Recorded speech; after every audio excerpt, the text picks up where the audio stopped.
며느리와 저녁 식사 자리에 앉았는데 비서가 뛰어와 소리쳤습니다. 빨리 도망가셔야 합니다.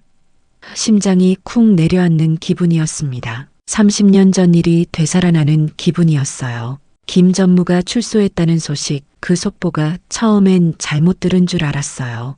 횡령 사건으로 20년 형을 받았던 그 사람, 그날 아침 회사에서 마지막으로 본 바로 그 사람. 지금 당장 나를 죽이러 온다고요? 내가 살아남을 수 있을까요? 그렇게 공포에 떨며 숨어든 안방, 하지만 거긴 예상치 못한 진실뿐이었어요.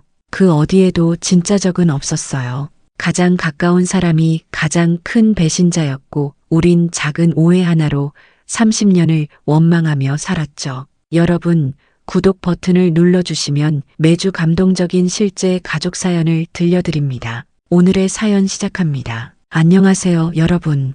오늘도 저와 함께 따뜻한 이야기 한 편을 들어보시겠어요? 지금부터 들려드릴 이야기는 정말 평범한 저녁 식사에서 시작됩니다. 그런데 여러분, 우리 인생에서 가장 평범해 보이는 순간들이 때로는 가장 소중한 기억이 되기도 하고 또 때로는 예상치 못한 일들의 시작점이 되기도 하지요. 오늘의 주인공은 70대의 한 어머니입니다. 성함은 김순자 회장님이라고 불러드리겠어요. 순자 회장님은 젊은 시절부터 정말 많은 고생을 하시면서 작은 회사를 일으켜 세우신 분이에요. 남편을 일찍 여의고 홀로 아들 하나를 키우시며 사업도 꾸려나가셨던 강인한 여성이시지요. 그런 순자 회장님께서 오늘 저녁 며느리와 함께 조용한 식사 시간을 갖고 계십니다. 며느리 이름은 지영이라고 해요. 35살의 지영이는 순자 회장님의 외아들과 결혼한 지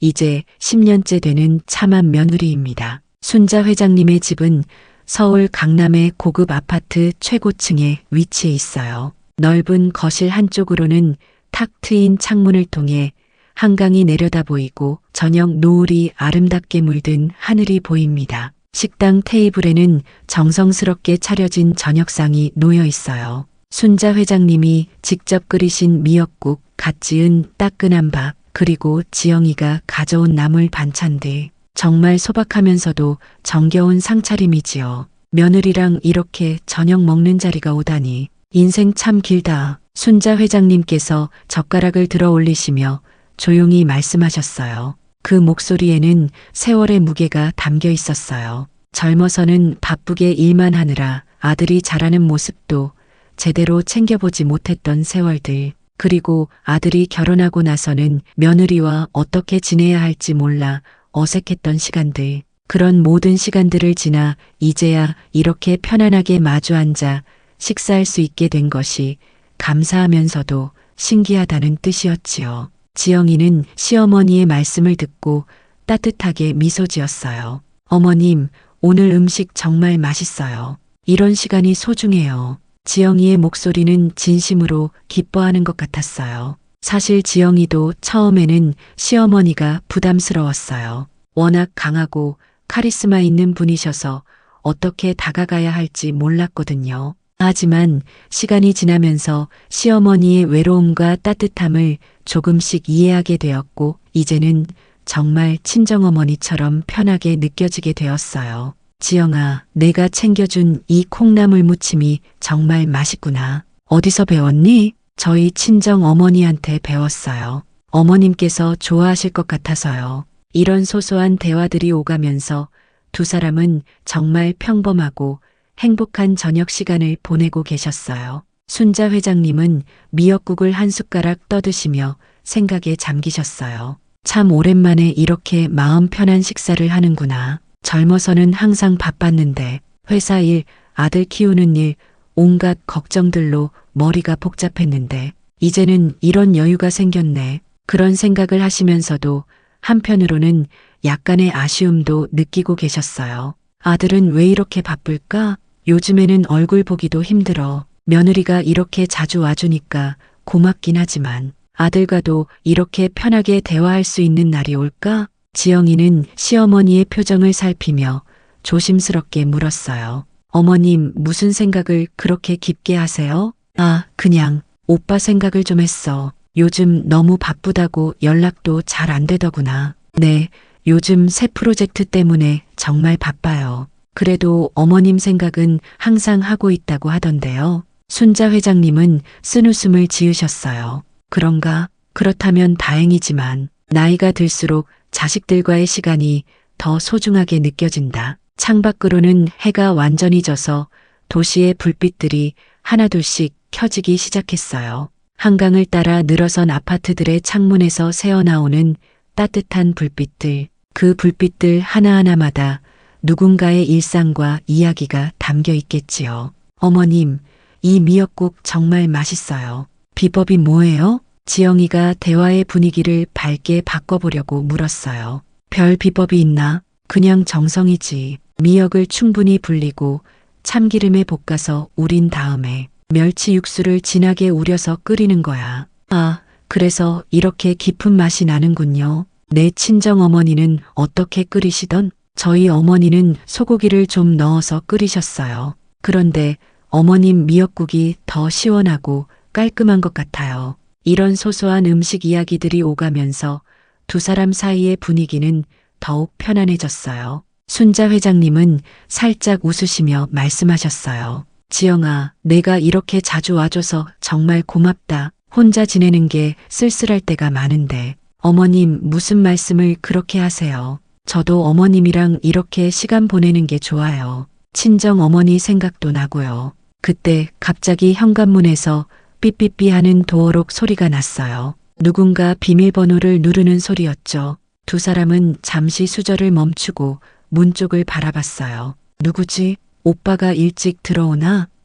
지영이가 중얼거렸어요. 하지만 곧 이어진 것은 성급하게 뛰어오는 발소리였어요. 그것도 여러 명의 발소리가 아니라 한 명이 급하게 뛰어오는 소리였고요. 순자 회장님과 지영이는 서로를 바라보며 의아한 표정을 지었어요. 이 평화로운 저녁 식사 시간에 과연 무슨 일이 일어나려는 걸까요? 여러분, 정말 평범하고 조용했던 이 저녁 식사 시간이 어떻게 변해갈까요? 지금까지는 정말 일상적이고 따뜻한 시간이었는데 말이에요.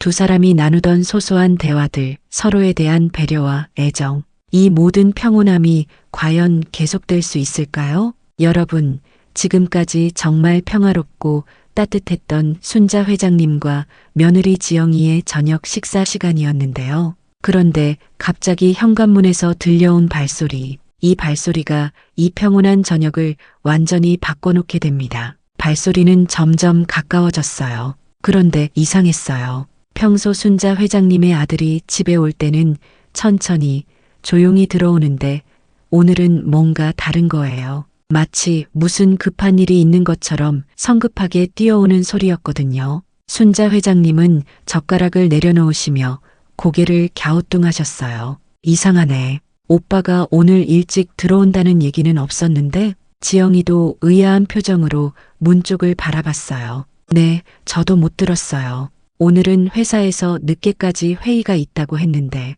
그런데 발소리의 주인은 순자 회장님의 아들이 아니었어요. 쿵! 갑자기 식당 문이 거칠게 열리면서 누군가 숨을 헐떡거리며 뛰어들어왔어요. 그 사람은 바로 순자 회장님의 비서였어요. 김 비서라고 불리는 50대 중반의 남성이었는데 순자 회장님을 15년째 모시고 있는 충실한 비서였죠. 평소에는 항상 단정하고 침착한 모습이었는데 오늘은 완전히 달랐어요. 김 비서의 얼굴은 창백했고 이마에는 식은땀이 맺혀 있었어요. 숨을 거칠게 몰아쉬면서 마치 뭔가 무서운 일을 본 사람처럼 보였어요.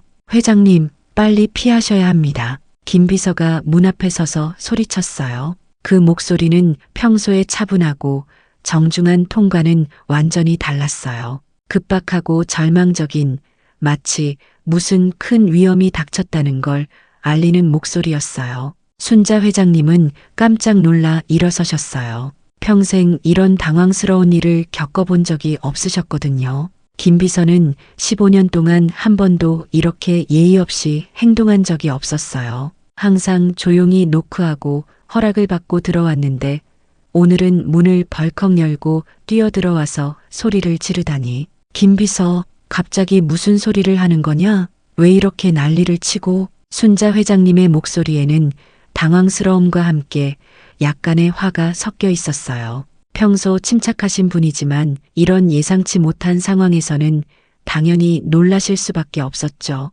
지영이도 벌떡 일어서면서 김 비서를 바라봤어요. 무슨 일이세요? 왜 그러세요? 지영이의 목소리는 순수하게 걱정하는 톤이었어요. 김 비서를 늘 예의 바르고 신뢰할 만한 사람으로 알고 있었기 때문에 이런 모습을 보니 정말 무슨 큰일이 생긴 게 아닐까 걱정되었어요. 김 비서는 계속 숨을 헐떡거리면서 손으로 가슴을 짚었어요. 마치 한참을 뛰어온 것처럼 보였어요. 회장님, 정말 큰일 났습니다. 지금 즉시 이곳을 떠나셔야 해요. 떠나라고? 김 비서, 도대체 무슨 소리를 하는 거야? 차근차근 설명해봐. 순자 회장님은 김 비서에게 다가가면서 단호하게 말씀하셨어요. 하지만 마음 한편으로는 불안감이 스며들기 시작했어요. 김 비서가 이렇게 행동할 만큼 심각한 일이 생긴 걸까요? 회장님, 설명할 시간이 없어요. 정말로 위험합니다.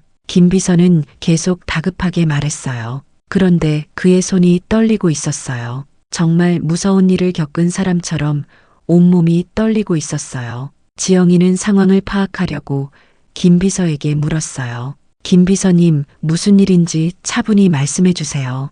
우리가 도와드릴게요. 김 비서는 지영이를 바라보더니 고개를 저었어요. 아니에요, 지영 씨. 이건 정말 심각한 문제예요. 회장님의 생명이 위험합니다. 생명이 위험하다는 말을 들은 순간 순자 회장님의 얼굴이 굳어졌어요. 평생 사업을 하면서 여러 가지 어려운 일들을 겪어봤지만 생명이 위험하다는 말은 처음 들어보는 거였어요. 생명이 위험하다고? 김 비서, 정확히 무슨 일이 일어난 거냐? 순자 회장님의 목소리가 차갑게 변했어요. 이제는 당황보다는 심각함이 앞서기 시작했어요. 김 비서는 문 쪽을 힐끗 보더니 목소리를 낮춰서 말했어요. 회장님, 누군가 회장님을 해치려고 합니다. 지금 이 순간에도. 그 말을 듣는 순간 식당 안의 분위기가 완전히 바뀌었어요. 따뜻하고 평화로웠던 저녁 식사의 분위기는 완전히 사라지고 긴장감과 불안감이 공기를 가득 채웠어요. 지영이는 어리둥절한 표정으로 시어머니와 김 비서를 번갈아 봤어요. 누가요? 누가 어머님을 해치려고 한다는 거예요? 김 비서는 문을 다시 한번 확인한 다음 더욱 조용한 목소리로 말했어요. 자세한 얘기는 나중에 하고 지금은 정말 급해요. 회장님, 제발 저를 믿고 이곳을 떠나주세요. 순자 회장님은 잠시 생각에 잠기셨어요. 김 비서를 15년 동안 믿고 지내왔는데 이런 사람이 거짓말을 할 리는 없을 거라는 생각이 들었어요. 하지만 동시에 이 모든 상황이 너무 갑작스럽고 믿기 어려웠어요. 김 비서, 내가 15년 동안 나를 속인 적은 없었지만 이건 너무 갑작스러워. 정말 확실한 거냐? 네, 회장님. 제가 직접 확인했습니다. 정말 위험해요. 김 비서의 목소리에는 절박함이 가득했어요. 마치 몇 초라도 늦으면 큰일이 날 것 같은 분위기였어요. 지영이는 여전히 상황을 이해하지 못하고 있었어요. 그런데 누가요? 누가 어머님을 해치려고 하는 거예요? 어머님은 평소에 누구와도 다투신 적이 없으신데. 김 비서는 지영이를 바라보더니 안타까운 표정을 지었어요. 지영 씨, 세상에는 우리가 모르는 일들이 많아요. 특히 회장님처럼 오랫동안 사업을 하신 분들은. 그 말을 듣고 순자 회장님의 표정이 더욱 심각해졌어요. 혹시 과거에 자신이 한 일들 중에서 누군가에게 원한을 산 일이 있었나 하는 생각이 들기 시작했어요. 과거에 내가 누군가에게 잘못한 일이 있다는 뜻이냐? 김 비서는 고개를 끄덕였어요. 네, 회장님. 아주 오래전 일이지만. 순자 회장님은 의자에 주저앉으셨어요. 갑작스러운 상황에 머리가 복잡해지기 시작했어요. 과거에 자신이 한 일들을 하나하나 떠올려 보려고 했지만 워낙 오래된 일들이라 정확히 무엇을 말하는 건지 알 수가 없었어요. 지영이는 시어머니 옆으로 다가가서 손을 잡았어요. 어머님, 괜찮으세요? 얼굴이 너무 창백해지셨어요. 지영아, 나도 모르겠다. 이 모든 게 너무 갑작스러워서. 바로 그때 또 다른 소리가 들려왔어요. 현관문에서 다시 삐삐삐 하는 도어록 소리가 난 거예요. 이번에는 누군가 비밀번호를 여러 번 잘못 누르는 것 같았어요.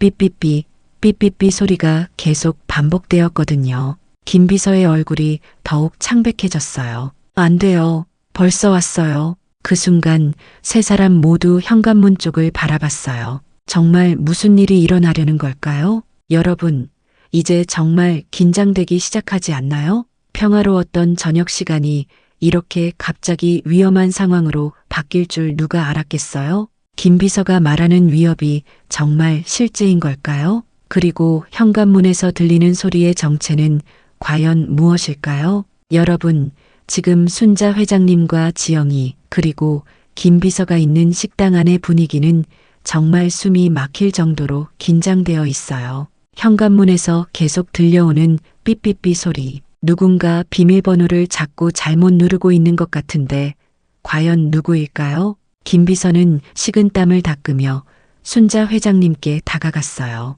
그의 손이 여전히 떨리고 있었어요. 회장님, 이제 정말 말씀드려야겠어요. 더 이상 숨길 수가 없습니다. 순자 회장님은 의자에서 일어서시며 김 비서를 똑바로 바라봤어요. 그래, 이제 정확히 말해봐. 도대체 무슨 일이 일어난 거냐? 김 비서는 깊게 숨을 들이쉰 다음 떨리는 목소리로 말하기 시작했어요. 회장님, 30년 전 회장님이 사업에서 밀어낸 김 전무가 출소했습니다. 그 말을 듣는 순간 순자 회장님의 얼굴이 하얗게 변했어요. 마치 귀신을 본 사람처럼 눈이 커지면서 입이 벌어졌어요. 김 전무가 아직 살아있었나? 순자 회장님의 목소리가 떨렸어요. 30년 전의 기억들이 갑자기 머릿속으로 밀려 들어왔어요. 그때 일은 정말 잊고 싶었던 기억이었거든요. 지영이는 김 전무라는 이름을 처음 들어봤어요.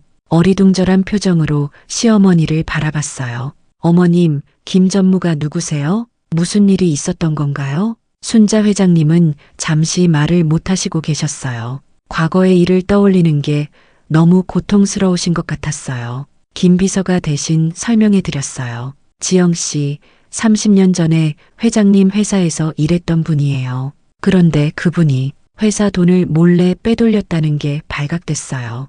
횡령을 했다는 뜻인가요? 네, 맞아요. 그것도 금액이 엄청났어요. 당시 회사가 거의 망할 뻔했거든요. 순자 회장님이 힘없이 말씀하셨어요. 그때 정말 어쩔 수 없었어. 회사를 살리려면 누군가는 책임을 져야 했고 김 비서가 계속 설명했어요. 회장님이 김 전무를 경찰에 신고하셨어요. 그래서 김 전무는 횡령 혐의로 20년형을 받았습니다. 20년이나요? 지영이가 놀란 표정으로 물었어요. 네, 금액이 워낙 컸거든요. 당시 돈으로 10억 원이 넘었어요. 순자 회장님은 과거를 회상하며 괴로워하셨어요. 그 사람도 처음에는 좋은 사람이었어. 성실하고 똑똑했지. 그런데 어느 순간부터 도박에 빠져들더니 김 비서가 고개를 끄덕이며 말했어요. 네, 김 전무는 도박비 때문에 회사 돈에 손을 댔던 거예요. 처음에는 조금씩이었는데 나중에는 걷잡을 수 없이 커졌죠. 지영이는 이제야 상황을 이해하기 시작했어요. 그럼 그분이 원한을 품고 계신다는 말씀이세요? 네, 그렇습니다. 그런데 문제는 김 비서가 목소리를 낮춰서 말했어요. 김 전무가 감옥에 있는 동안 가족들이 모두 고생했어요. 부인은 남편 때문에 받은 스트레스로 병이 나서 일찍 돌아가셨고 아들은 아버지 때문에 학교에서 따돌림을 받다가 결국 자퇴했어요.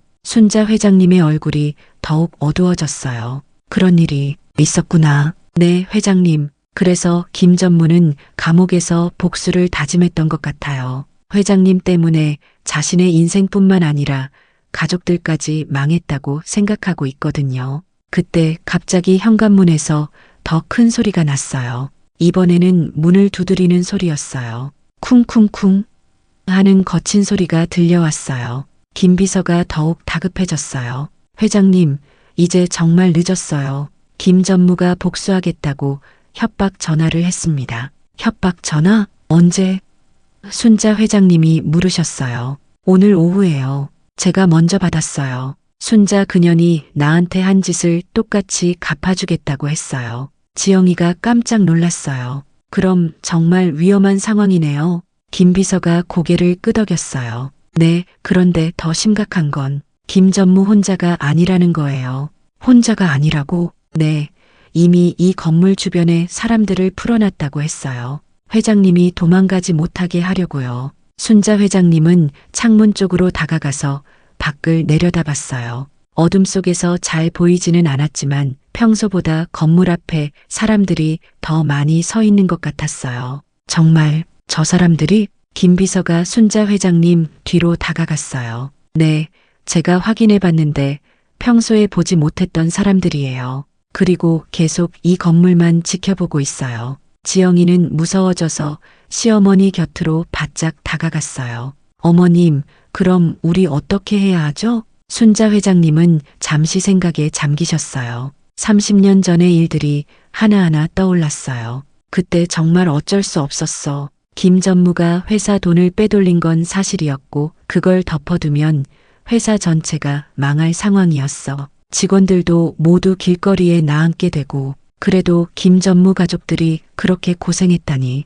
김 비서가 다시 말했어요. 회장님, 지금 1층 로비에 검은 양복 입은 남자들이 엘리베이터를 지키고 있습니다. 정말인가? 설마 여기 집까지? 순자 회장님은 믿기 어렵다는 표정이었어요. 자신이 사는 고급 아파트까지 누군가 침입할 수 있다는 게 현실적으로 느껴지지 않았거든요. 지영이가 떨리는 목소리로 물었어요. 그럼 우리 어떻게 나가죠?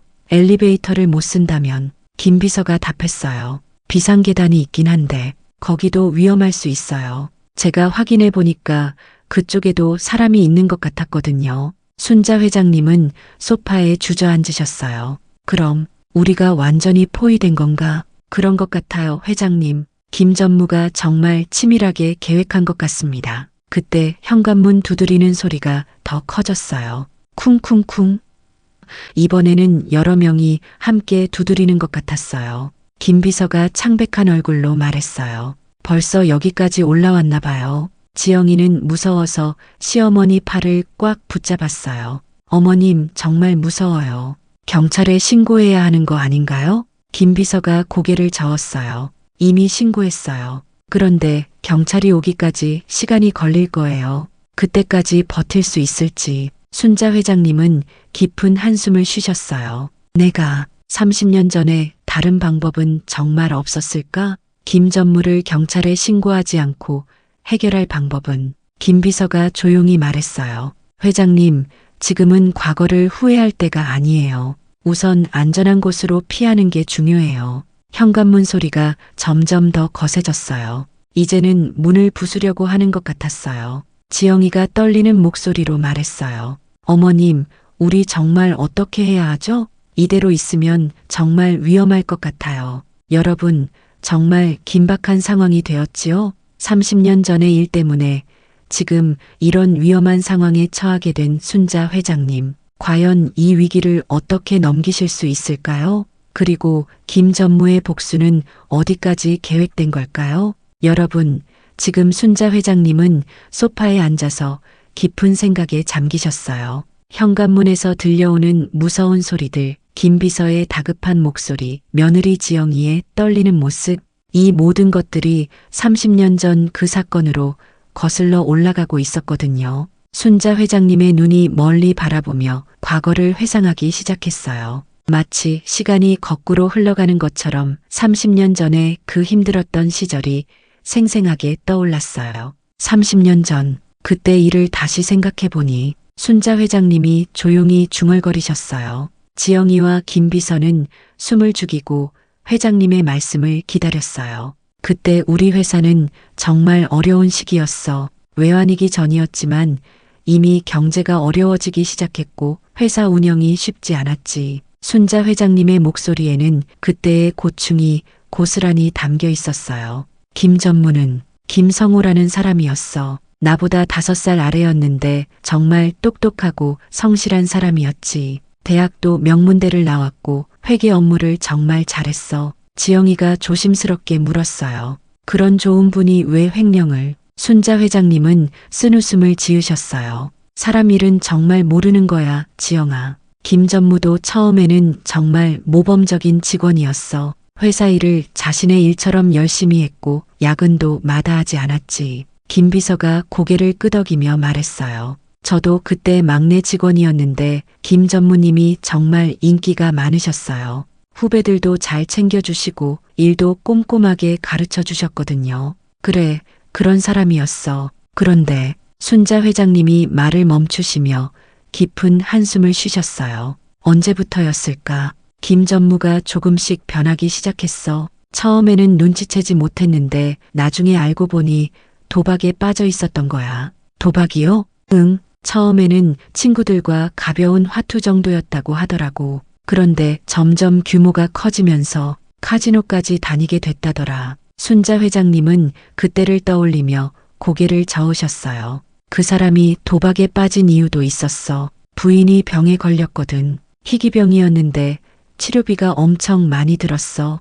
지영이가 안타까운 표정을 지었어요. 아, 그러셨구나. 응. 김 전무는 부인을 살리고 싶어서 필사적이었어. 병원비를 마련하려고 이것저것 해봤지만 돈이 부족했지. 그러다가 친구가 도박으로 돈을 벌 수 있다고 꼬드겼나 봐. 김 비서가 슬픈 표정으로 말했어요. 그때 김 전무님 부인분이 정말 고생하셨어요. 젊은 나이에 그런 병에 걸리시다니. 순자 회장님이 계속 말씀하셨어요. 처음에는 작은 돈으로 시작했을 거야. 그런데 도박이라는 게 그렇잖아. 따면 더 크게 해보고 싶고 잃으면 본전 생각해서 더 하게 되고 그래서 회사 돈에 손을 대게 된 건가요? 그렇지. 처음에는 정말 조금씩이었어. 회계를 담당하고 있으니까 장부를 조작하기가 쉬웠을 거야. 며칠만 빌려서 돈을 따면 다시 넣으려고 했겠지. 순자 회장님의 목소리가 점점 무거워졌어요. 하지만 도박은 절대 이길 수 없는 게임이야. 김 전무는 계속 잃었고 빚은 점점 불어났어. 그래서 회사 돈을 더 많이 가져가게 됐지. 지영이가 궁금해서 물었어요. 그럼 어떻게 발각이 된 건가요? 김 비서가 답했어요. 제가 발견했어요. 그때 저는 격리 업무를 보조하고 있었는데 장부를 정리하다가 이상한 점을 발견했거든요. 어떤 이상한 점이요? 숫자가 맞지 않았어요. 분명히 들어온 돈이 있는데 장부상으로는 빠져 있더라고요. 처음에는 제가 실수한 줄 알았는데 계속 확인해 보니까 패턴이 있었어요. 순자 회장님이 고개를 끄덕이셨어요. 김 비서가 나한테 와서 말했을 때 처음에는 믿기 어려웠어.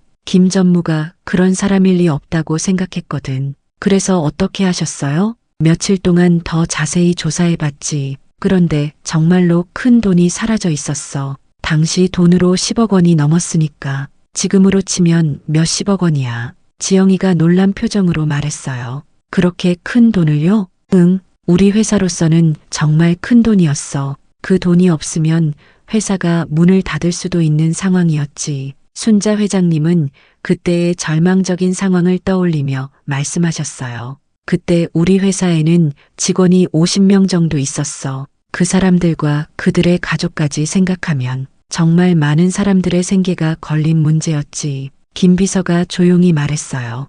회장님이 정말 고민을 많이 하셨어요. 며칠 동안 잠도 제대로 못 주무시고 김 전무를 불러서 직접 물어봤지. 처음에는 부인했어. 하지만 증거가 명확했으니까 결국 인정할 수밖에 없었지. 순자 회장님의 목소리가 떨렸어요. 그때의 상황이 얼마나 힘들었는지 느껴졌어요. 김 전무가 무릎을 꿇고 빌더라고. 부인을 살려야 한다고, 시간만 주면 돈을 갚겠다고 정말 처절하게 빌었어. 지영이가 눈물을 글썽이며 물었어요. 그때 어머님 마음이 어떠셨어요? 마음이 찢어지는 것 같았지. 김 전무도 나쁜 사람이 아니었거든. 그냥 부인을 살리고 싶어서 잘못된 선택을 한 거였으니까. 그럼 왜? 순자 회장님이 눈을 감으시며 말씀하셨어요. 하지만 회사를 살려야 했어. 50명의 직원들과 그들의 가족들, 김 전무 한 사람을 살리자고 그 많은 사람들을 길거리에 내몰 수는 없었어.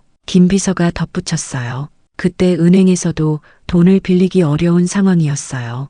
횡령 사건이 알려지면 회사 신용도가 떨어져서 더욱 어려워질 수 있었거든요. 순자 회장님이 괴로운 표정으로 말씀하셨어요. 그래서 경찰에 신고할 수밖에 없었어. 보험금을 받아서 회사를 정상화시키려고. 김 전무님은 어떻게 됐나요? 20년 형을 받았어. 금액이 워낙 컸으니까. 그리고 그 사이에 부인이 돌아가셨다고 들었어. 지영이가 가슴 아파하며 말했어요. 정말 안타까운 일이네요. 순자 회장님이 고개를 떨구며 말씀하셨어요. 나도 그 이후로 계속 죄책감에 시달렸어. 다른 방법은 정말 없었을까 하고 수없이 생각해봤지만 그때 현관문에서 더 큰 소리가 났어요. 이제는 정말 문을 부수려고 하는 것 같았어요. 김 비서가 다급하게 말했어요.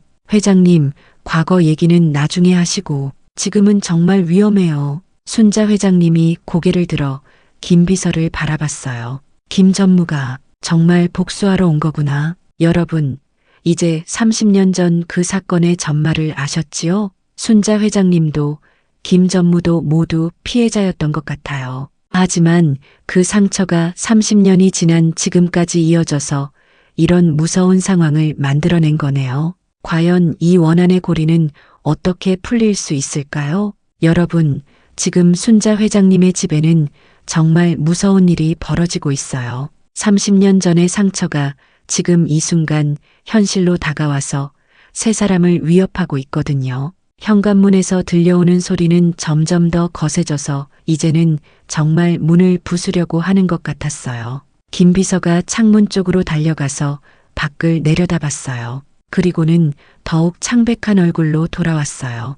회장님, 큰일 났어요. 지금 1층 로비에 검은 양복 입은 남자들이 엘리베이터를 지키고 있습니다. 순자 회장님이 벌떡 일어서시며 물으셨어요. 정말인가? 설마 여기 집까지? 김 비서가 고개를 끄덕이며 답했어요. 네, 제가 직접 확인했어요. 평소에 보지 못했던 사람들이 로비에서 계속 서성거리고 있어요. 그리고 엘리베이터 앞을 막고 있더라고요. 지영이가 떨리는 목소리로 물었어요. 그럼 우리 어떻게 나가죠? 엘리베이터를 못 쓴다면. 김 비서가 걱정스러운 표정으로 답했어요. 비상계단도 확인해 봤는데 거기도 안전하지 않을 것 같아요. 순자 회장님이 놀라며 물으셨어요. 비상계단까지? 네, 제가 아래층을 확인해 보려고 비상계단 문을 열어봤는데 아래에서 발소리가 들렸어요. 누군가 계단을 오르내리고 있는 것 같았거든요. 지영이가 무서워져서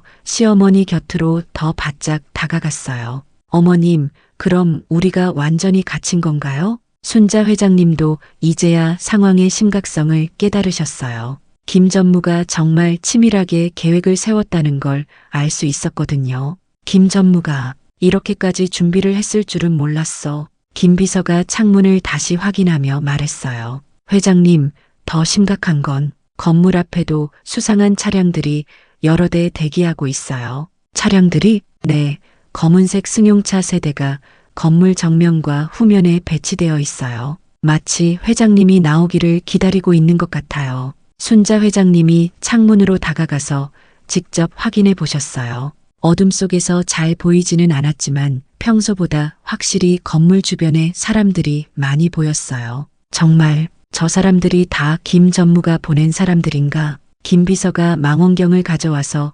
회장님께 드렸어요. 이걸로 보시면 더 잘 보여요. 순자 회장님이 망원경을 들고 밖을 보시더니 깜짝 놀라셨어요. 정말 저 사람들이 우리 건물만 계속 바라보고 있네. 지영이가 불안해하며 물었어요. 어머님, 몇 명이나 있어요? 1층 로비에 서너 명, 건물 앞 도로에 대여섯 명, 그리고 후문 쪽에도 몇 명 더 있는 것 같아. 김 비서가 심각한 표정으로 말했어요. 총 10여 명 정도가 이 건물을 포위하고 있는 것 같습니다. 순자 회장님이 망원경을 내려놓으시며 한숨을 쉬셨어요. 김 전무가 정말 오랫동안 이 일을 계획했구나. 그때 현관문에서 또 다른 소리가 들려왔어요. 이번에는 여러 사람의 목소리였어요. 야, 이 문 비밀번호 몇 번인지 알아냈나? 아직 못 알아냈어. 계속 틀리잖아. 그럼 그냥 부숴버리자. 아니야. 너무 시끄러우면 다른 집 사람들이 신고할 수도 있어. 김 비서가 순자 회장님께 작은 목소리로 말했어요. 회장님, 들으셨죠? 저 사람들이 정말 들어오려고 하고 있어요. 지영이가 떨리는 목소리로 물었어요. 그럼 우리 어떻게 해야 하죠? 경찰에 신고는 했나요? 김 비서가 고개를 끄덕였어요. 네, 이미 신고했어요. 그런데 경찰이 오기까지는 시간이 걸릴 거예요. 적어도 15분은 순자 회장님이 걱정스러운 표정으로 말씀하셨어요. 15분, 그 시간까지 우리가 버틸 수 있을까? 현관문 쪽에서 다시 목소리가 들려왔어요. 형, 이 문 정말 안 열리네. 어떻게 하지? 잠깐만, 내가 다른 방법을 생각해 볼게. 빨리 해. 시간이 없어. 김 비서가 다급하게 말했어요. 회장님, 저 사람들이 다른 방법을 찾고 있어요. 혹시 베란다 쪽으로 올라올 수도 있어요. 순자 회장님이 깜짝 놀라셨어요. 베란다로? 여기가 20층인데?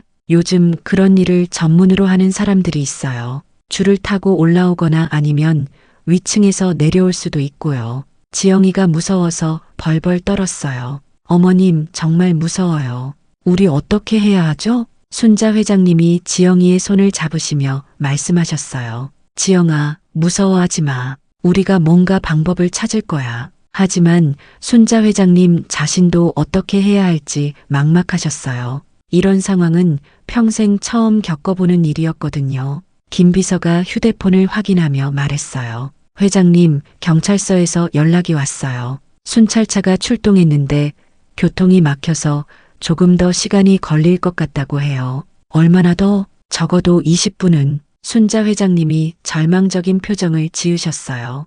20분, 너무 길어. 그때 갑자기 베란다 쪽에서 이상한 소리가 들려왔어요. 철컥, 철컥하는 금속성 소리였어요. 세 사람이 모두 베란다 쪽을 바라봤어요. 김 비서가 조심스럽게 베란다 문에 다가가서 밖을 내다봤어요. 그리고는 더욱 창백한 얼굴로 돌아왔어요. 회장님, 정말 누군가 위에서 줄을 타고 내려오고 있어요. 정말인가? 네, 지금 몇 층 위에서 검은 옷을 입은 사람이 줄을 타고 천천히 내려오고 있어요. 지영이가 기겁을 하며 소리쳤어요. 어머님, 우리 어떻게 하죠? 정말 무서워요. 순자 회장님도 이제는 정말 위험하다는 걸 느끼셨어요. 김 비서, 베란다 문은 잠갔지? 네, 물론 잠갔어요. 하지만 저 사람들이 유리를 깰 수도 있어요. 현관문에서도 계속 소음이 들려왔어요. 이제는 정말 문을 부수려고 하는 것 같았어요. 쾅, 쾅, 이거 안 부서지네. 다른 방법 없나? 좀 더 세게 해봐. 아니야, 너무 시끄러워. 관리사무소에서 올라올 수도 있어. 김 비서가 순자 회장님께 작은 목소리로 말했어요. 회장님, 우리 다른 곳으로 숨어야 할 것 같아요. 어디로? 일단 안방으로 가시죠. 거기에 비상 연락망이 있어요. 순자 회장님이 고개를 끄덕이셨어요. 그래, 우선 안방으로 가자. 세 사람이 조용히 안방으로 이동했어요. 하지만 복도를 걸어가는 동안에도 현관문과 베란다 양쪽에서 계속 소음이 들려왔어요. 안방에 들어가서 문을 잠근 후 김 비서가 서랍에서 뭔가를 꺼냈어요. 회장님, 이거 비상통신기예요. 경찰서와 직접 연결돼요. 그런 게 있었나? 네, 혹시 모를 상황에 대비해서 준비해뒀어요. 김 비서가 통신기를 켜자 경찰서 목소리가 들려왔어요. 네, 경찰서입니다. 저 김 비서입니다. 순자 회장님 댁에 침입자들이 있어요. 지금 정말 위험한 상황이에요. 네, 확인했습니다. 순찰차가 출동 중인데 조금만 더 기다려주세요. 얼마나 더 걸려요? 10분 정도만 더. 그때 갑자기 베란다에서 쨍그랑 하는 유리 깨지는 소리가 들려왔어요. 여러분, 정말 위험한 상황이 되었어요. 이제는 정말로 침입자들이 집 안으로 들어오려고 하고 있어요. 과연 순자 회장님과 지영이, 김 비서는 이 위기를 무사히 넘길 수 있을까요? 여러분, 지금 안방에 숨어 있는 세 사람의 심장은 터질 것처럼 빨리 뛰고 있어요.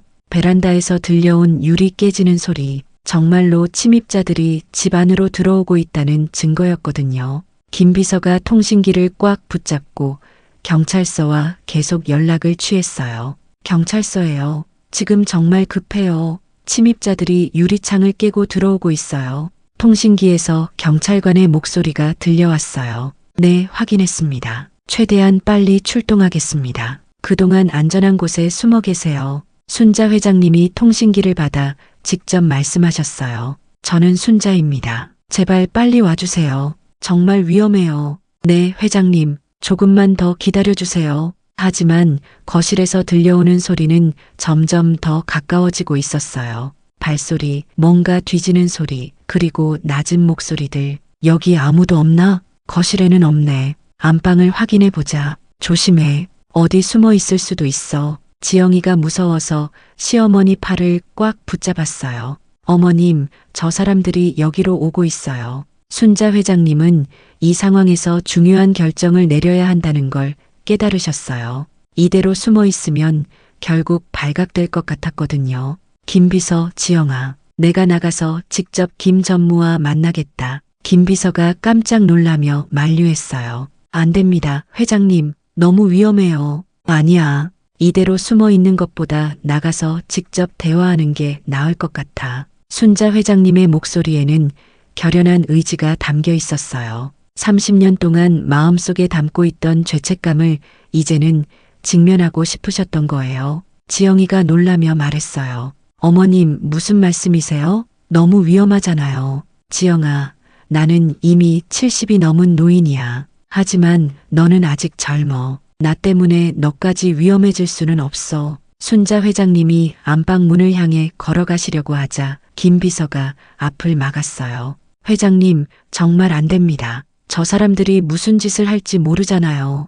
김 비서, 내 마음은 고맙지만 이 일은 결국 내가 해결해야 해. 순자 회장님이 문 손잡이에 손을 올리셨을 때 지영이가 앞으로 나섰어요. 어머님, 그럼 저도 같이 가겠어요. 뭐라고? 안 돼, 지영아. 어머님, 혼자 보낼 수 없어요. 저도 이 가족의 일원이잖아요. 지영이의 목소리에는 진심 어린 용기가 담겨 있었어요. 평소에는 조용하고 순한 며느리였지만 위기 상황에서는 시어머니를 지키려는 강한 의지를 보여줬어요. 순자 회장님이 지영이를 바라보시며 감동하셨어요. 지영아, 내가 이렇게까지. 어머님, 저희는 가족이에요. 어려운 일이 있을 때 함께 해야죠. 김 비서도 옆에서 말했어요.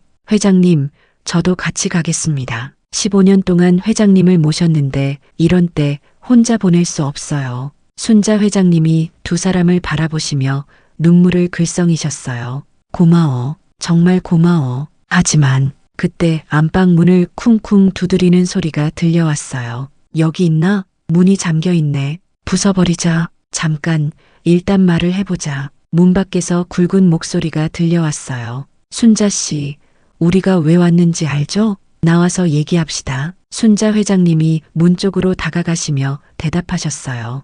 김전무, 정말 당신인가요? 네, 맞습니다. 30년 만에 인사드리러 왔어요. 김 전무의 목소리는 차갑고 무서웠어요. 30년간 품어온 원한이 그대로 느껴졌어요. 순자 회장님이 깊은 숨을 들이쉬고 말씀하셨어요. 김 전무, 30년 전 일을 사과하고 싶어요. 문을 열고 나가서 직접 얘기하죠. 김 비서와 지영이가 깜짝 놀라며 순자 회장님을 말렸어요. 회장님, 안 됩니다. 어머님, 너무 위험해요. 하지만 순자 회장님은 이미 마음을 정하셨어요. 김 전무, 제가 나갈게요. 하지만 다른 사람들은 해치지 마세요. 이 일은 저와 당신 사이의 문제니까요. 문 밖에서 김 전무의 목소리가 다시 들려왔어요. 다른 사람들? 아, 가족들이 있군요. 좋아요. 그럼 모두 나오세요. 가족들도 함께 들어야 할 얘기가 있거든요. 지영이가 떨리는 목소리로 물었어요. 어머님, 어떻게 하죠? 순자 회장님이 결단을 내리셨어요. 우리 모두 나가자. 이렇게 숨어 있어봤자 해결될 일이 아니야. 김 비서가 마지막으로 만류했어요.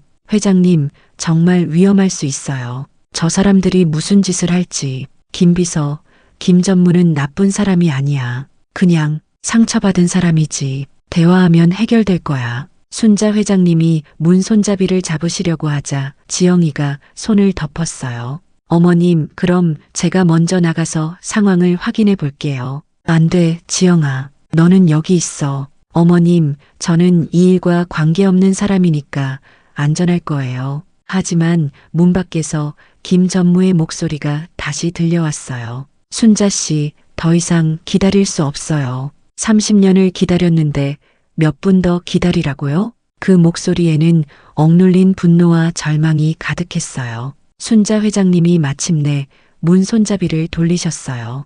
김전무 나갑니다. 하지만 제발 다른 사람들은 해치지 마세요. 김비서와 지영이가 순자 회장님 뒤에 바짝 붙어섰어요.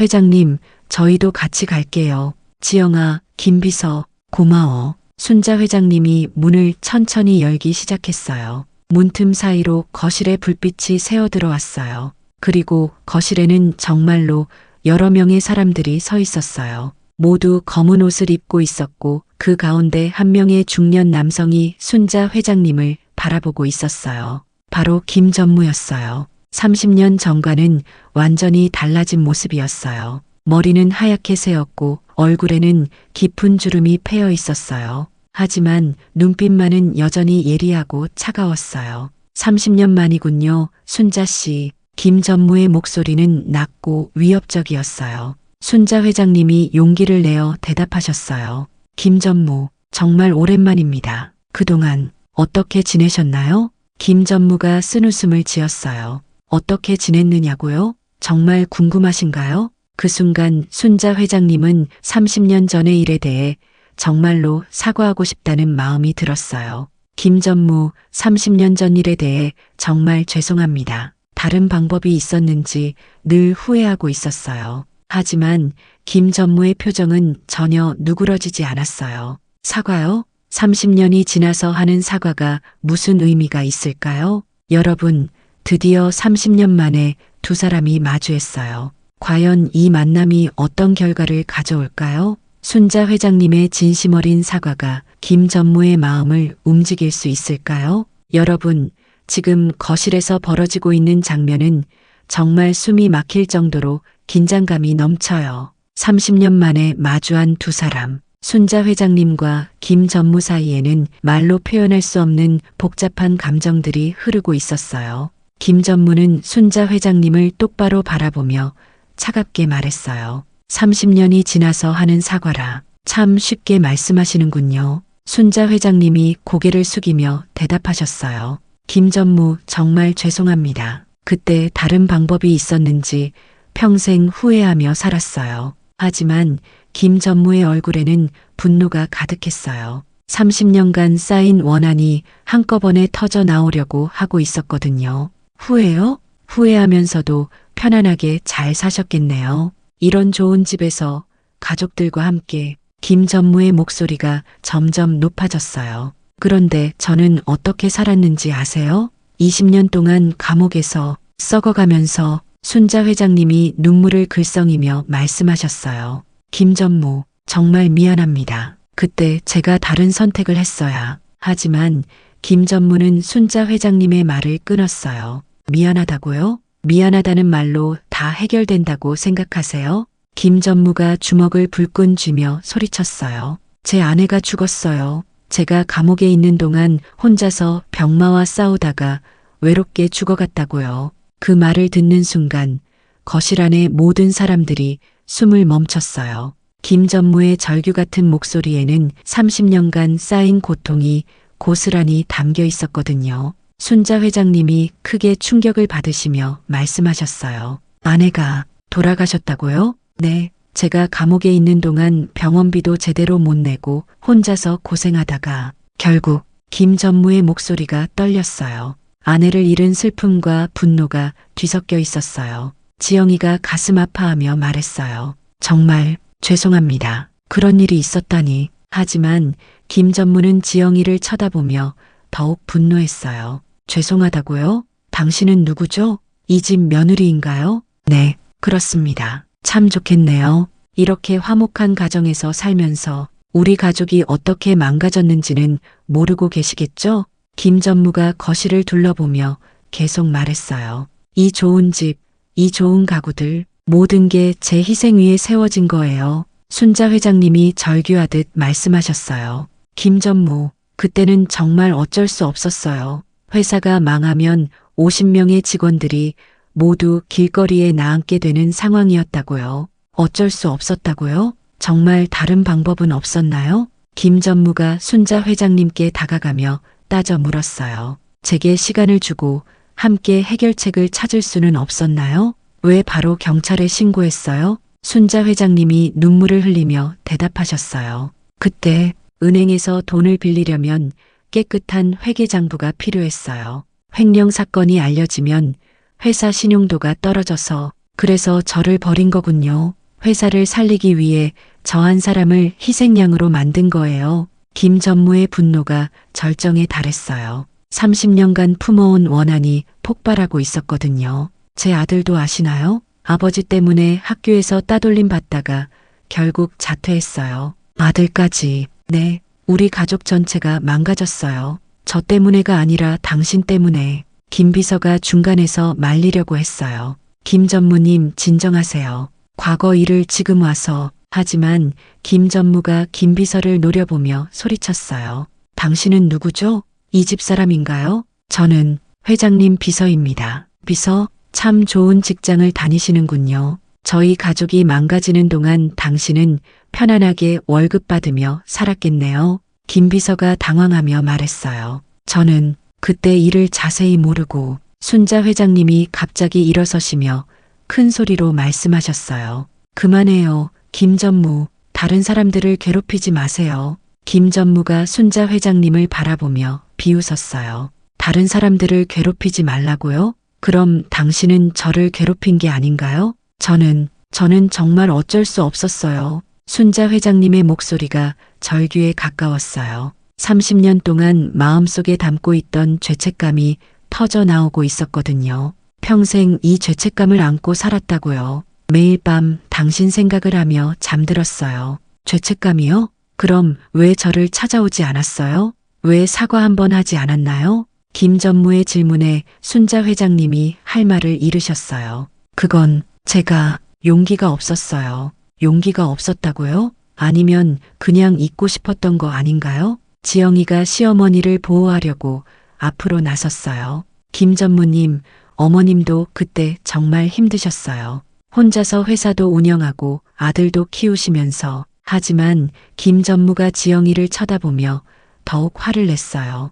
힘들었다고요? 그럼 저는 안 힘들었을 것 같나요? 감옥에서 20년을 보내는 게 힘들지 않았을 것 같아요. 순자 회장님이 더 이상 참을 수 없다는 듯이 소리쳤어요. 내가 무슨 죄를 지었다고. 왜 나를 이렇게 괴롭히는 거냐? 무슨 죄를 지었느냐고요? 김 전무가 믿을 수 없다는 표정으로 순자 회장님을 바라봤어요. 저를 경찰에 신고해서 제 인생을 망친 게 죄가 아닌가요? 그건 당신이 먼저 횡령을 했기 때문이잖아요. 순자 회장님도 이제 화가 나셨어요. 자신도 피해자라는 생각이 들었거든요. 제가 당신을 억지로 횡령하게 만들었나요? 당신이 도박을 하라고 강요했나요? 김 전무가 깜짝 놀라며 말했어요. 지금 제 탓이라는 말씀인가요? 저는 그런 뜻이 아니라. 하지만 김 전무의 분노는 이미 폭발 직전이었어요. 정말 놀랍네요. 30년이 지나도 전혀 반성하지 않으셨군요. 반성하지 않았다고요? 제가 얼마나. 그럼 왜 저를 찾아오지 않았어요? 왜 도움을 주지 않았나요? 순자 회장님이 말문이 막히셨어요. 정말로 그동안 자신이 잘못한 게 많다는 생각이 들었거든요. 김 전무가 냉소적으로 웃으며 말했어요. 이제는 끝내야겠어요. 30년 동안 기다린 복수를. 그 순간 순자 회장님이 결연한 표정으로 말씀하셨어요. 좋아요. 당신이 원하는 게 뭔지 말해보세요. 이제는 숨을 수 없겠네요. 여러분, 정말 긴장되는 순간이에요. 30년간 쌓인 분노와 원한이 드디어 폭발했어요. 과연 이 갈등이 어떻게 해결될까요? 김 전무의 복수는 어떤 모습일까요? 여러분, 지금 거실의 분위기는 정말 칼날 위에 선 것처럼 위험해요. 김 전무의 분노가 절정에 달했고 순자 회장님도 더 이상 물러설 곳이 없는 상황이었거든요. 그런데 바로 그때 예상치 못한 일이 벌어졌어요. 김 비서의 휴대폰이 갑자기 울렸어요. 띠리리리 하는 벨소리가 긴장된 거실에 울려 퍼졌어요. 김 전무가 날카롭게 김 비서를 쳐다봤어요. 전화 받지 마요. 하지만 김 비서는 휴대폰 화면을 보더니 얼굴이 하얗게 변했어요. 회장님, 이거 경찰서에서 온 전화예요. 경찰서에서? 순자 회장님이 궁금해하시며 물으셨어요. 김 비서가 떨리는 손으로 전화를 받았어요. 네, 김 비서입니다. 전화기 너머에서 경찰관의 목소리가 들려왔어요. 목소리가 커서 거실에 있는 모든 사람들이 들을 수 있었어요. 김 비서님, 지금 그쪽 상황이 어떻게 되나요? 저희가 조사해 본 결과 이상한 점이 있어서요. 김 비서가 당황하며 답했어요. 이상한 점이요? 무슨? 김성호 씨에 대해 조사해 봤는데요. 김성호 씨는 작년에 병원에서 돌아가셨습니다. 그 말을 듣는 순간 거실에 있던 모든 사람들이 얼어붙었어요. 김전무라고 생각했던 그 사람도, 순자 회장님도, 지영이도 모두가 충격을 받았어요. 김 비서가 다시 물었어요. 뭐라고요? 김성호 씨가 작년에 돌아가셨다고요? 네, 맞습니다. 간암으로 작년 3월에 서울대병원에서 사망하셨어요. 사망신고도 정식으로 접수되어 있고요. 순자 회장님이 김전무라고 생각했던 그 사람을 바라봤어요. 그 사람의 얼굴에도 당황스러운 표정이 떠올랐어요. 그럼 당신은 누구세요? 순자 회장님이 떨리는 목소리로 물으셨어요. 그 사람이 잠시 말을 못하고 있었어요. 마치 들킨 사람처럼 당황하고 있었거든요. 김 비서가 계속 경찰관과 통화했어요. 그럼 지금 여기 있는 사람은 누구인가요? 그게 저희도 궁금한 점입니다. 혹시 김성호 씨의 가족이나 지인일 수도 있고요. 아니면 경찰관의 목소리가 심각해졌어요. 아니면 다른 목적이 있는 사람일 수도 있습니다. 지영이가 무서워하며 시어머니 곁으로 더 가까이 갔어요. 어머님, 그럼 이 사람이 누구예요? 가짜 김전무가 드디어 입을 열었어요. 저는, 하지만 말을 제대로 하지 못하고 있었어요. 마치 무슨 비밀이 있는 것 같았거든요. 순자 회장님이 단호하게 말씀하셨어요. 당신이 누구인지 정확히 말하세요. 왜 김전무인 척했나요? 그 사람이 고개를 떨구며 조용히 말했어요. 저는 김성호의 아들입니다. 아들? 모든 사람들이 놀랐어요. 김전무에게 아들이 있다는 것은 알고 있었지만 설마 그 아들이 이렇게 나타날 줄은 몰랐거든요. 제 이름은 김민수입니다. 김성호는 제 아버지였어요. 순자 회장님이 복잡한 표정으로 김민수를 바라봤어요. 그럼 당신 아버지가 작년에 돌아가셨다는 건가요? 네, 맞습니다. 김민수의 목소리에는 깊은 슬픔이 담겨 있었어요. 아버지는 감옥에서 20년을 보내시고 출소하신 후에도 계속 병을 앓으셨어요. 결국 작년에 김민수가 말을 잇지 못하고 울먹였어요. 지영이가 안타까운 마음으로 물었어요. 그럼 왜 아버지인 척하셨어요? 김민수가 고개를 들어 순자 회장님을 바라봤어요. 아버지의 복수를 대신하려고 했어요. 아버지는 돌아가시기 전까지도 순자 회장님을 원망하고 계셨거든요. 순자 회장님의 얼굴이 더욱 어두워졌어요. 당신 아버지가 마지막까지 나를 원망했다고요? 네. 아버지는 감옥에서 어머니가 돌아가셨다는 소식을 들으시고는 완전히 바뀌셨어요. 매일 회장님을 원망하시면서 김민수가 눈물을 흘리며 계속 말했어요. 제가 어릴 때부터 들은 얘기는 순자 회장님이 우리 가족을 망쳤다는 거였어요. 아버지 때문이 아니라 회장님 때문이라고. 순자 회장님이 충격을 받으시며 말씀하셨어요. 그럼 당신은 어린 시절부터 나를 원망하며 자란 건가요? 네, 맞습니다. 저는 아버지의 원한을 물려받았어요. 김 비서가 휴대폰을 통해 경찰관과 계속 얘기했어요. 경찰관님, 지금 상황을 설명드릴게요. 여기 있는 분이 김성호 씨의 아들이라고 하는데, 그렇다면 이해가 됩니다. 김성호 씨 아들이 복수를 계획했을 가능성이 높네요. 순자 회장님이 김민수에게 다가가시며 말씀하셨어요. 민수 씨, 당신 나이가 어떻게 되나요? 올해 40입니다. 40. 그럼 아버지가 감옥에 들어가셨을 때는 10살이었겠네요. 김민수가 고개를 끄덕였어요. 네, 맞습니다. 그때부터 제 인생이 완전히 바뀌었어요. 지영이가 궁금해서 물었어요. 어떻게 바뀌었나요? 김민수가 쓴웃음을 지으며 답했어요. 아버지가 횡령범이라는 소문이 퍼지면서 학교에서 따돌림을 받았어요. 친구들이 저를 피하기 시작했고, 그래서 자퇴를 하신 건가요? 네. 더 이상 견딜 수 없어서요.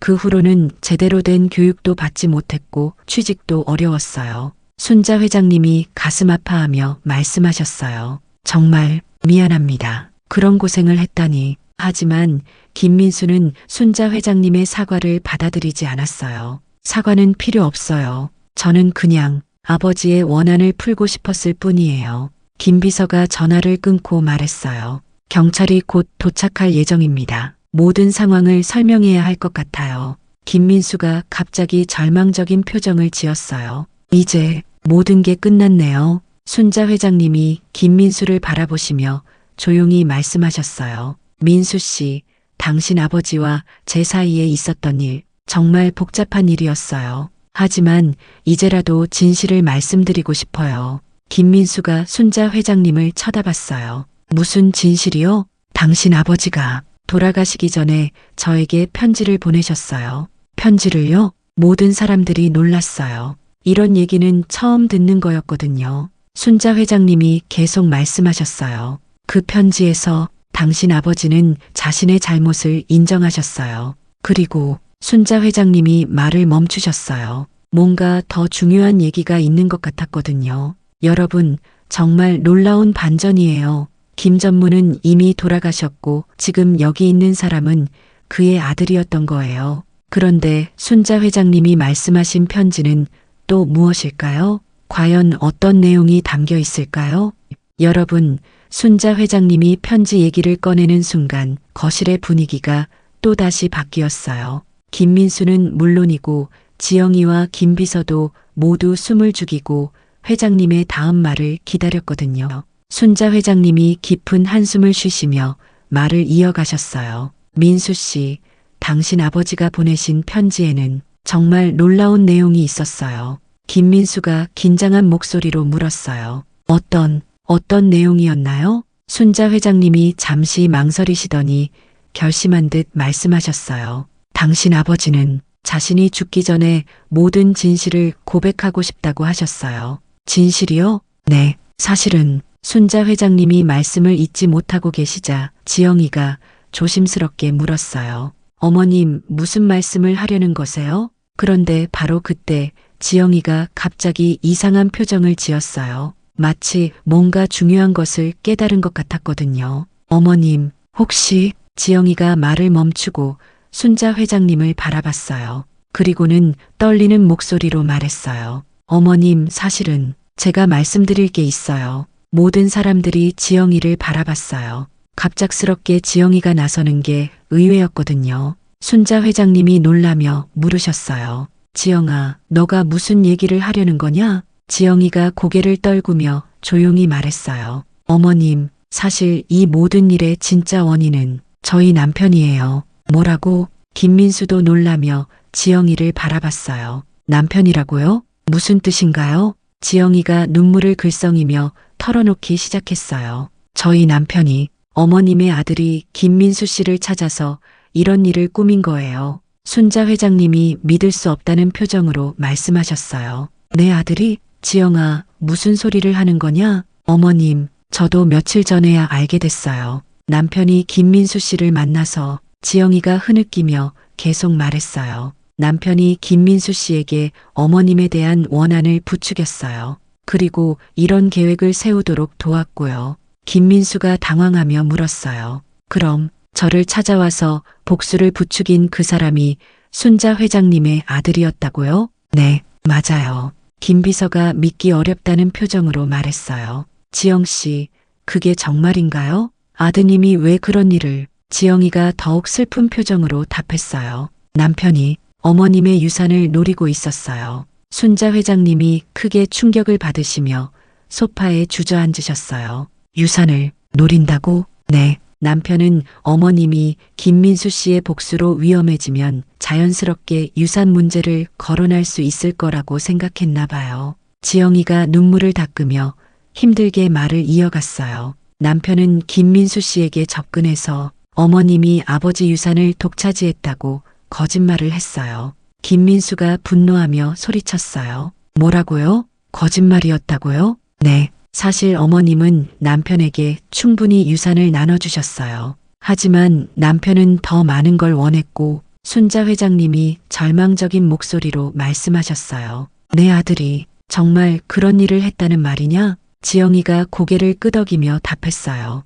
네, 어머님. 남편은 김민수 씨에게 어머님이 김 전무님 가족을 망쳤다고 부추겼어요. 그래서 복수를 하라고 김민수가 믿을 수 없다는 표정으로 말했어요. 그럼 저를 이용한 거였나요? 네, 죄송해요. 저도 이 사실을 며칠 전에야 알게 됐어요. 지영이가 김민수에게 사과하며 말했어요. 김민수 씨도 피해자예요. 남편이 김민수 씨의 아픔을 이용한 거죠. 순자 회장님이 분노하며 일어서셨어요. 내 아들이 어떻게 이런 짓을? 김 비서가 조심스럽게 물었어요. 그럼 아드님은 지금 어디 계신가요? 지영이가 떨리는 목소리로 답했어요. 아마 곧 여기에 올 거예요. 계획대로라면. 바로 그때 현관문에서 열쇠 소리가 들려왔어요. 누군가 정문을 열고 들어오는 소리였어요. 여보, 지영아, 어머니. 익숙한 남자 목소리가 들려왔어요. 바로 순자 회장님의 아들, 지영이의 남편이었어요. 모든 사람들이 긴장했어요. 드디어 이 모든 계획의 진짜 주인공이 나타난 거였거든요. 순자 회장님의 아들이 거실로 들어오더니 상황을 보고 당황했어요. 이게 무슨 상황이지? 경찰차가 아래에 있던데. 지영이가 남편을 바라보며 슬픈 목소리로 말했어요. 여보, 이제 그만해요. 모든 걸 다 말했어요. 남편이 당황하며 물었어요. 뭘 다 말했다고? 지영아, 무슨 소리야? 순자 회장님이 아들을 똑바로 바라보시며 차가운 목소리로 말씀하셨어요. 아들, 내가 정말 이런 일을 꾸민 거냐? 아들이 어머니의 차가운 시선을 받으며 당황했어요. 어머니, 무슨 말씀이세요? 김민수가 분노하며 순자 회장님의 아들에게 다가갔어요. 당신이 저를 속인 거군요. 어머님이 제 아버지를 망쳤다고 거짓말을 한 게. 아들이 뒤로 물러서며 말했어요. 아니에요. 오해가 있는 것 같은데. 하지만 지영이가 남편을 바라보며 단호하게 말했어요. 여보, 이제 그만 인정해요. 저도 다 알고 있어요. 순자 회장님이 아들에게 다가가시며 슬픈 목소리로 말씀하셨어요. 아들아, 왜 그랬니? 어머니가 너에게 부족한 게 있었나? 아들이 고개를 떨구며 조용히 말했어요. 어머니, 저는 그냥 유산이, 아버지가 남기신 유산이 더 필요했어요. 순자 회장님이 크게 실망하시며 말씀하셨어요. 유산, 그게 그렇게 중요했니? 아들이 변명하듯 말했어요. 어머니, 요즘 사업이 어려워서 돈이 정말 필요했어요. 김민수가 분노하며 소리쳤어요. 그래서 저를 이용한 거예요? 제 아픔을 가지고 장난친 거예요? 아들이 당황하며 답했어요. 아니에요. 저는 정말 김민수 씨를 도우려고. 거짓말하지 마세요. 지영이가 남편을 바라보며 눈물을 흘렸어요. 여보, 저는 이런 사람인 줄 몰랐어요. 정말 실망이에요. 순자 회장님이 깊은 한숨을 쉬시며 말씀하셨어요. 내가 아들을 잘못 키웠구나. 그때 현관에서 경찰들이 들어왔어요. 경찰입니다. 신고받고 왔는데요. 김 비서가 경찰관에게 다가가서 말했어요. 네, 여기 있습니다. 상황을 설명해 드릴게요. 여러분, 정말 놀라운 반전이었어요. 진짜 나쁜 사람은 따로 있었던 거예요. 순자 회장님의 아들이 모든 일의 배후에 있었다니. 가족 간의 신뢰가 이렇게 깨질 수 있다는 게 정말 충격적이에요. 여러분, 이제 모든 진실이 밝혀진 거실에는 무거운 침묵이 흘렀어요. 경찰들이 상황을 정리하고 순자 회장님의 아들은 자신의 잘못을 인정할 수밖에 없었거든요. 하지만 이 이야기는 여기서 끝나는 게 아니었어요. 경찰관이 상황을 듣고 난 후 말했어요. 일단 위협적인 상황은 해결된 것 같네요. 하지만 허위 신고와 협박 등의 문제가 있어서 조사가 필요할 것 같습니다. 순자 회장님의 아들이 고개를 숙이고 있었어요. 이제 와서 변명할 말도 없었거든요. 김민수가 경찰관에게 말했어요. 저는 속은 거였어요. 정말 어머니를 원망해서 한 일이 아니라. 경찰관이 고개를 끄덕이며 답했어요. 네, 상황은 이해했습니다. 하지만 위협과 침입 행위가 있었으니까 일단 조사는 받으셔야 할 것 같아요. 순자 회장님이 경찰관에게 조심스럽게 말씀하셨어요. 경찰관님, 김민수 씨는 사실 피해자예요. 제발 너무 무겁게 처벌하지 말아주세요. 경찰관이 놀라며 물었어요. 하지만 협박과 침입을 그 모든 일의 배후에 제 아들이 있었어요. 김민수 씨는 이용당한 거죠. 지영이도 남편을 바라보며 슬픈 목소리로 말했어요. 경찰관님, 정말 나쁜 사람은 제 남편이에요. 김민수 씨는 아버지를 잃고 상처받은 상태에서 속은 거예요. 경찰관이 상황을 정리하며 말했어요. 알겠습니다. 일단 모든 분들 조사를 받으시고 정확한 사실관계를 밝힌 후에 처리하겠습니다. 순자 회장님의 아들이 어머니에게 다가가려고 했지만 순자 회장님이 손을 내저으며 말씀하셨어요. 아들아, 지금은 할 말이 없다. 어머니, 경찰관님과 함께 가서 조사받아라. 그 후에 다시 얘기하자. 아들이 고개를 떨구며 경찰관을 따라 나갔어요. 지영이는 시어머니 곁에 남아 있었고요. 김민수도 경찰관과 함께 나가면서 순자 회장님에게 말했어요.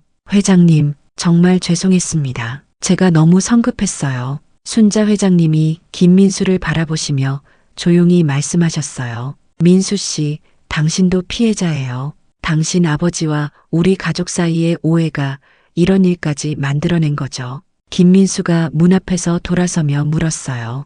회장님, 아버지가 보내셨다는 편지는 정말 있는 건가요? 순자 회장님이 고개를 끄덕이시며 답하셨어요. 네, 정말 있어요. 조사가 끝나면 보여드릴게요. 김민수가 조금 안도하는 표정으로 경찰관을 따라 나갔어요. 이제 거실에는 순자 회장님과 지영이, 김비서만 남았어요. 셋 다 지친 표정으로 소파에 앉아 있었어요. 김비서가 조심스럽게 말했어요.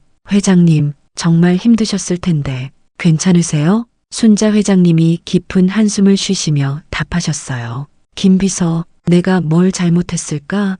회장님 잘못이 아니에요. 아드님이 너무 성급했던 거죠. 지영이가 시어머니 손을 잡으며 말했어요. 어머님, 저도 정말 죄송해요. 남편이 이런 일을 저질렀다니. 순자 회장님이 지영이의 손을 꽉 잡으시며 말씀하셨어요. 지영아, 너는 잘못이 없어. 오히려 내가 진실을 말해줘서 고마워. 어머님, 내가 없었다면 이 일이 더 크게 번질 뻔했어. 김비서가 창문으로 가서 밖을 내려다봤어요. 이제 아래 사람들도 모두 철수한 것 같네요. 경찰이 정리했나 봐요. 순자 회장님이 일어서서 창문 쪽으로 가셨어요. 밖은 다시 평온해 보였어요. 정말 오늘 하루가 꿈 같다. 지영이가 옆으로 다가와서 말했어요. 어머님, 앞으로 어떻게 하실 거예요? 남편이 순자 회장님이 지영이를 바라보시며 말씀하셨어요. 지영아, 너는 어떻게 할 거니? 이 일로 많이 힘들 텐데 저는 어머님 곁에 있고 싶어요. 남편이 한 일이 너무 부끄럽지만 어머님은 정말 좋은 분이라는 걸 알았거든요. 순자 회장님이 감동하시며 지영이를 안아주셨어요. 고마워, 지영아. 정말 고마워. 김비서가 부엌에서 따뜻한 차를 끓여와서 드렸어요. 회장님, 따뜻한 차 한 잔 드세요. 오늘 정말 많이 놀라셨을 텐데. 고마워, 김비서. 너도 오늘 고생 많았어. 세 사람이 조용히 차를 마시며 앉아 있었어요. 밖에서는 다시 평범한 도시의 소음들이 들려왔어요. 순자 회장님이 조용히 말씀하셨어요. 김민수 그 아이 참 불쌍해. 어린 나이에 아버지를 잃고 그런 오해 속에서 자랐다니. 지영이가 고개를 끄덕이며 답했어요. 네, 정말 안타까워요. 남편이 그 상처를 이용했다니. 김비서가 말했어요. 하지만 이제라도 진실이 밝혀져서 다행이에요. 김민수 씨도 오해를 풀 수 있을 거고요. 순자 회장님이 창밖을 바라보시며 말씀하셨어요. 내가 김 전무에게 받은 편지를 김민수에게 보여줘야겠어. 그래야 모든 오해가 풀릴 것 같아. 어떤 내용인가요? 지영이가 궁금해서 물었어요. 김 전무가 자신의 잘못을 인정하고 나를 용서한다는 내용이었어. 그리고 아들에게는 원망하지 말라고 당부하는 내용도 있었지. 김 비서가 놀라며 말했어요. 그런 편지가 있었군요. 그럼 김민수 씨가 알면 마음이 좀 편해질 것 같네요. 순자 회장님이 고개를 끄덕이시며 말씀하셨어요. 그래, 아버지의 진짜 마음을 알면 이런 원망도 사라질 거야. 지영이가 조심스럽게 물었어요. 어머님, 그럼 남편은 어떻게 하실 거예요? 순자 회장님이 깊이 생각하시더니 말씀하셨어요. 일단 조사를 받게 하고 그 후에 진심으로 반성하는 모습을 보면 용서해 줄 생각이야. 정말요? 그래도 내 아들이잖니. 하지만 순자 회장님이 단호한 목소리로 말씀하셨어요. 이번만은 정말 마지막이야. 다시 이런 일이 있으면 용서하지 않을 거야. 김 비서가 말했어요. 아드님도 이번 일로 정신을 차릴 거예요. 어머니의 사랑이 얼마나 큰지 깨달았을 테니까. 순자 회장님이 지영이의 손을 다시 잡으시며 말씀하셨어요. 지영아, 내가 곁에 있어줘서 정말 든든해. 앞으로도 우리 함께하자. 네, 어머님. 저도 어머님과 함께하고 싶어요. 밖에서는 한강이 조용히 흐르고 있었고 도시의 불빛들이 하나둘씩 켜지기 시작했어요. 순자 회장님이 창밖을 바라보시며 조용히 혼잣말을 하셨어요. 김전무, 이제는 마음 편히 쉬세요. 당신 아들과 제대로 된 대화를 나누겠어요. 그리고는 지영이와 김 비서를 바라보시며 말씀하셨어요. 오늘 일로 우리는 더 가까워진 것 같아. 정말 고마워. 두 사람 다. 여러분, 이렇게 해서 이 긴 하루가 마무리됐어요. 30년 전의 상처가 오늘 밤 조금씩 치유되기 시작한 것 같아요. 순자 회장님과 김민수 사이의 오해도 풀릴 것 같고 가족들도 서로를 더 이해하게 될 것 같아요. 때로는 가장 가까운 사람이 가장 큰 상처를 주기도 하지만 진정한 사랑과 용서가 있다면 모든 것을 극복할 수 있다는 것을 보여준 이야기였습니다. 여러분의 가정에도 이런 따뜻한 사랑이 가득하길 바라며 오늘 이야기를 마치겠습니다. 감사합니다.